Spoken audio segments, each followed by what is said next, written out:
Santiago Reyes, doctor, una disculpa, lo que pasa es que hemos estado con tanta información, pero gracias por esperar. Doctor, él es el director del Observatorio del Salario de la IBE y pues la verdad es alguien muy documentado que tiene los mejores estudios, vamos a decirlo, en cuanto a salario se refiere. Día del trabajo, el salario en México, el trabajo y qué han dicho los candidatos presidenciales al respecto. ¿Por dónde empezamos, doctor Miguel? Buenos días. Buenos días, ¿cómo estamos en Proyecto Puente? Muchas gracias por la invitación. Pues Al contrario, adelante. eh, creo que de los 5 candidatos habría que analizar fundamentalmente 3. Voy a hablar un poco por qué descartaríamos 2. En las plataformas o en las propuestas electorales de un candidato emergente como el Bronco, pues difícilmente, ¿no? Uno podría encontrar un plan como argumentado de gobierno, coherente, y al mismo tiempo tendría también pocas posibilidades de llevarlo a cabo en función de sus, digamos, preferencias electorales. Es decir, es muy baja la preferencia electoral por el Bronco. Un poco parecido el tema para Margarita Zavala, y concentrándonos en los 3 candidatos que pudieran de alguna manera aspirar a la presidencia, el caso de José Antonio Meade, en su plataforma electoral, en sus propuestas, en lo que ha dicho continuamente desde la precampaña, la intercampaña y ahora en la campaña, pues está completamente ausente el tema del mercado laboral, el tema de la situación laboral general, de los mismos jóvenes, de la población adulta, de la población adulta mayor, de la situación de precariedad en la que vive una buena parte de los mexicanos que laboran y que trabajan muchas veces más de 8 horas al día, o que reciben salarios mucho mucho menores que lo que sería la línea de pobreza, ya no digamos que alcance un nivel de bienestar como un salario mínimo que establece la Constitución. Entonces, en el caso de Mide, la política obviamente es la continuidad.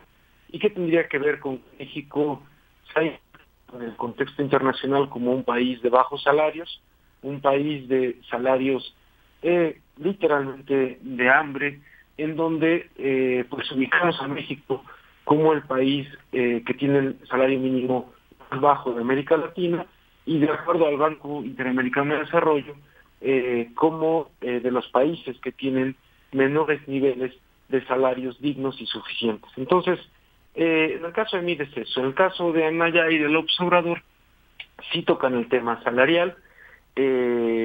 Para el caso fundamentalmente de Anaya, pues hay una evaluación parcialmente, desde mi punto de vista, correcta de lo que ocurre en el país, en primera instancia sobre los salarios mínimos. Es decir, ahí me parece que hay un diagnóstico adecuado de que México es el país de América Latina con el salario mínimo más bajo, debajo de países con menores niveles de desarrollo, ¿no? Donde me parece que está un poco el problema o la falla con Anaya. Solamente considera el caso de los salarios mínimos, no se habla de los salarios en general en México, sí, es un tema de mercado laboral en general, no solamente de los mínimos. Se habla de plantear un salario mínimo a 190 pesos, sin algún criterio de por medio, es decir, no hay un criterio vinculado a la productividad social o a un indicador más allá de la inflación. En sí se puede proponer que el indicador de inflación no es el adecuado, que a lo mejor hay un costo de vida asociado por el trabajador de cosas y de productos, de mercancías que no considera necesariamente el índice de precios al consumidor, que está muy por encima. Te voy a poner un ejemplo. Nosotros vamos a presentar mañana un informe sobre condiciones de vida, precariedad laboral en México, con énfasis en los jóvenes, y identificamos que el índice de precios al consumidor no es el indicador más adecuado para medir inflación para la gente, para la población en general. Eh, Primero porque tiene más de 80,000 productos, la gente en su vida va a comprar 80,000 productos, no tiene 80,000 productos en su casa. Un trabajador de 1, 2, 3, 4 salarios mínimos no tiene 80,000 productos, si no le alcanza para eso, y lo que comúnmente compra son aproximadamente 400 productos, ¿no? De una canasta básica, no solo alimentaria, sino de productos que tienen que ver con calzado, con cuestiones para el hogar, ¿no? Utensilios del hogar, etcétera. Entonces, esa canasta se ha movido entre 2005 y 2017 15 puntos porcentuales más de lo que se ha movido el índice de precios al consumidor. Entonces, considerar el poder adquisitivo con el índice de precios al consumidor no es suficiente. Desindexar la inflación de los salarios y buscar la indexación con la productividad no es algo que, por ejemplo, esté planteando el equipo de Anaya o la plataforma de Anaya, y en ese sentido se queda cojo porque además de no analizar esta parte inflacionaria, no, de alguna manera, como no dice los criterios, no rompe con lo que llaman el efecto faro. ¿En qué consiste el efecto faro?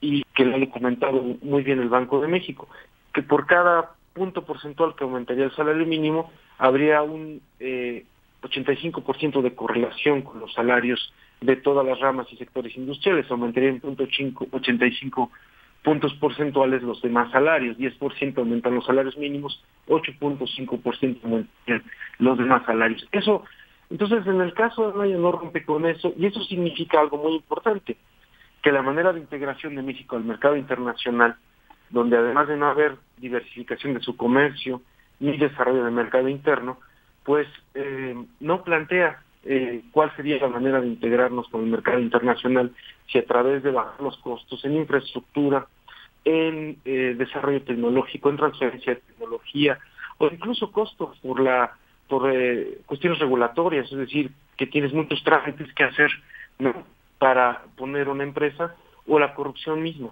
Sí, se queda muy cojo en la cuestión de diagnóstico y solo habla de los salarios mínimos.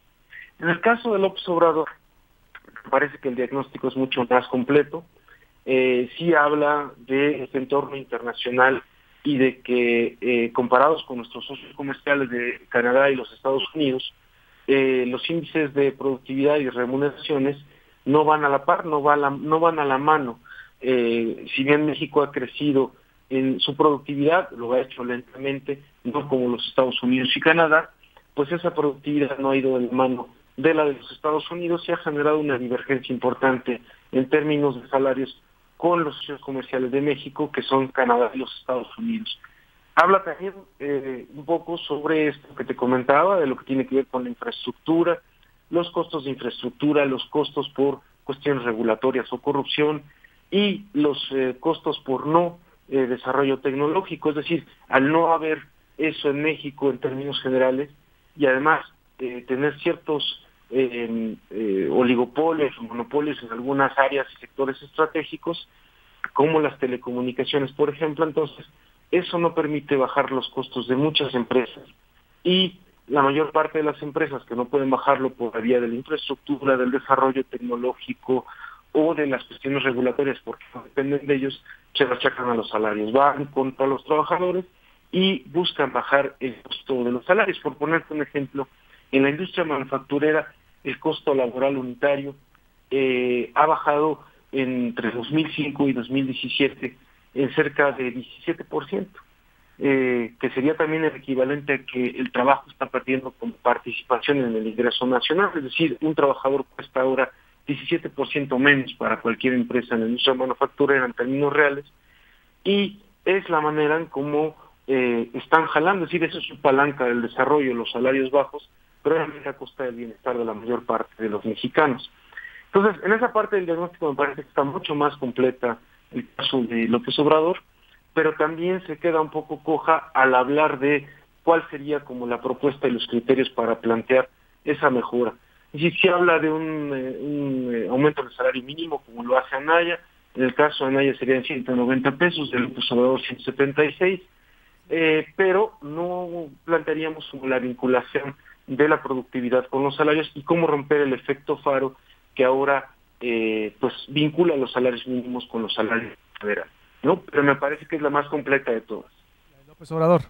Sí. Uy, van a decir, coincidentemente también digo, lo está diciendo un experto también. Es la más completa porque el entorno retoma, dices tú, ya todo lo de lo internacional. Sí, retoma, sí, a diferencia de algunas opinión. ¿El salario en sí o por la política laboral en general? ¿Cuál sería? Pues creo que tiene que ver, fíjate, con la política laboral en general, o sea, no solamente la parte salarial.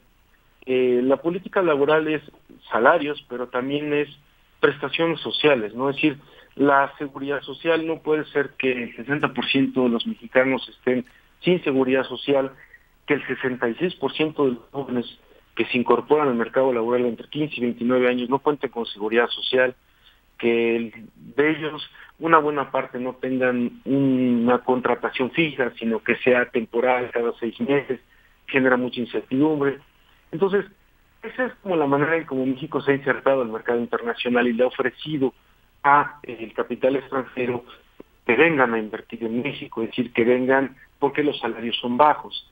Sin embargo, fíjate que ya se generó, para el caso de México, pues esas cosas como que dicen, bueno, pues va creciendo, pero ya llegamos a un límite, así como si fuera un cuello de botella.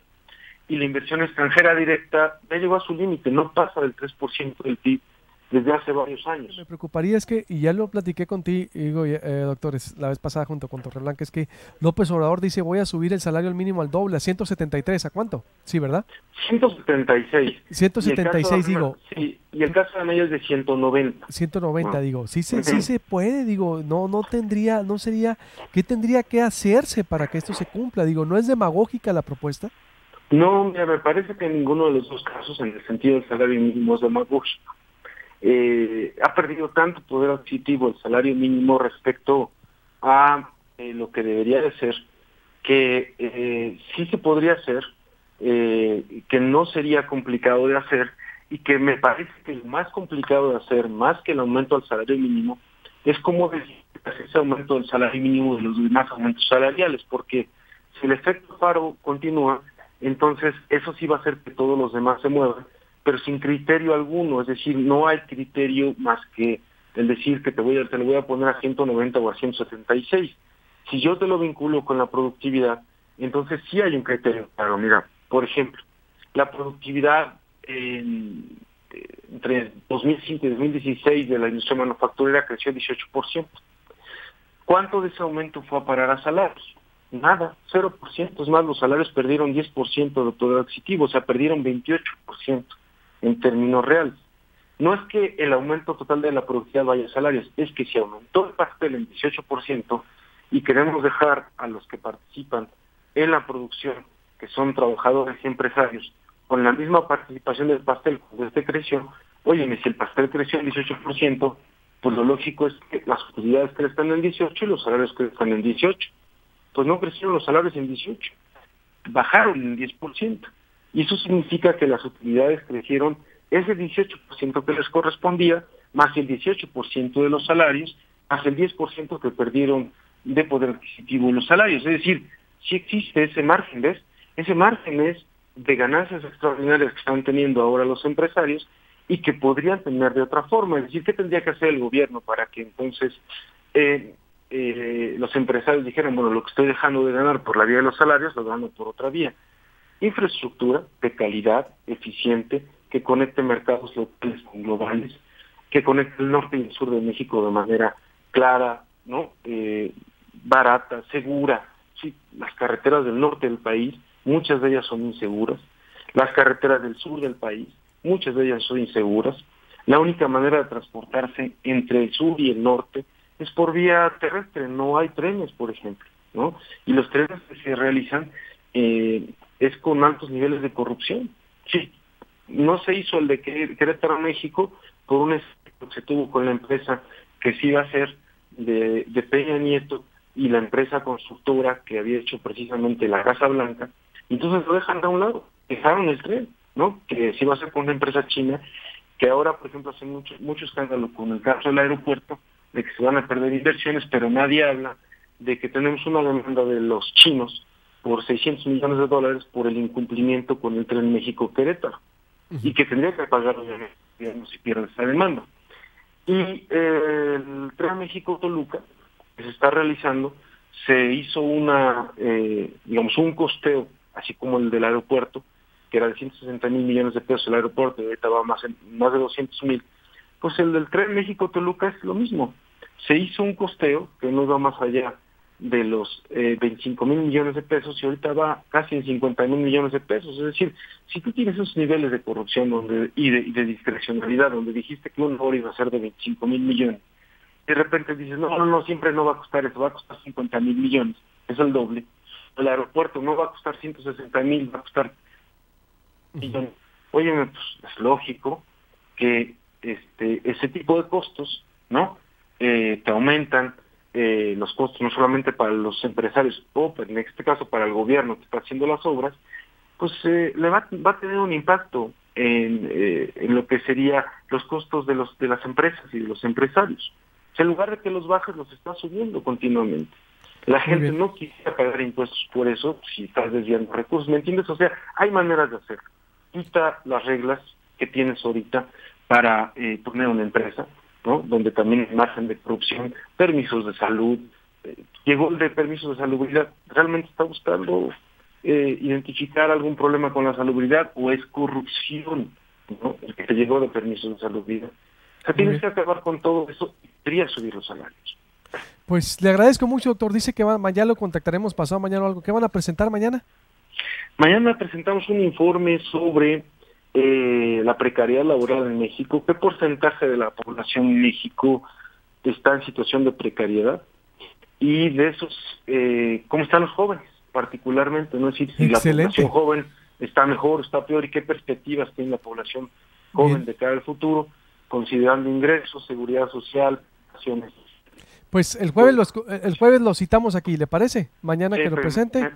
Perfecto, pues estamos a las órdenes del Proyecto Puente. Y el jueves diseccionamos todo lo que diga por ahí, me parece excelente, hacemos. Muchas gracias. Muchas gracias y que esté muy bien, buenos días. Igualmente, el director del Observatorio del Salario a nivel nacional de la Universidad Iberoamericana.